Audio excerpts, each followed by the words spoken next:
সাদা পাথর থেকে বিমানের চাকা, রাষ্ট্রীয় সম্পদ লুটের ভয়াবহ চিত্র। সিলেটের কোম্পানীগঞ্জের ভোলাগঞ্জ থেকে সাদা পাথর চুরির ঘটনায় ইতিমধ্যে সারা দেশে তোলপাড় শুরু হয়েছে।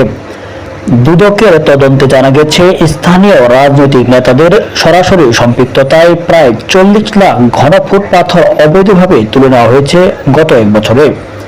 এর মধ্যে সাদা পাথরের মতো মূল্যবান সম্পদও ছিল। খনিজ সম্পদ উন্নয়ন ব্যুরো, স্থানীয় প্রশাসন ও নিরাপত্তা বাহিনীর অবহেলার কথাও উঠে এসেছে এই তদন্তে।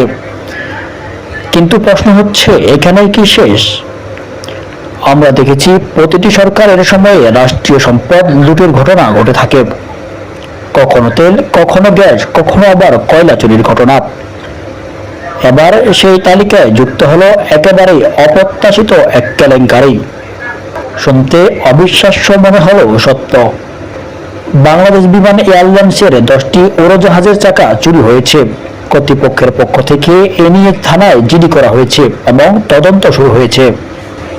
এক একটি চাকা যেখানে 5 থেকে 15,000 ডলারের সমান, সেখানে 10টি চাকায় রাতারাতি গায়েব হয়ে যাওয়ায় নতুন করে নিরাপত্তা ব্যবস্থার উপর বড় প্রশ্ন উঠেছে। অতীতের মতো এবারও প্রমাণ হলো, রাষ্ট্রীয় সম্পদ রক্ষা করার জায়গাতে যদি দুর্বলতা থাকে তবে লুটপাট ঠেকানো কঠিন।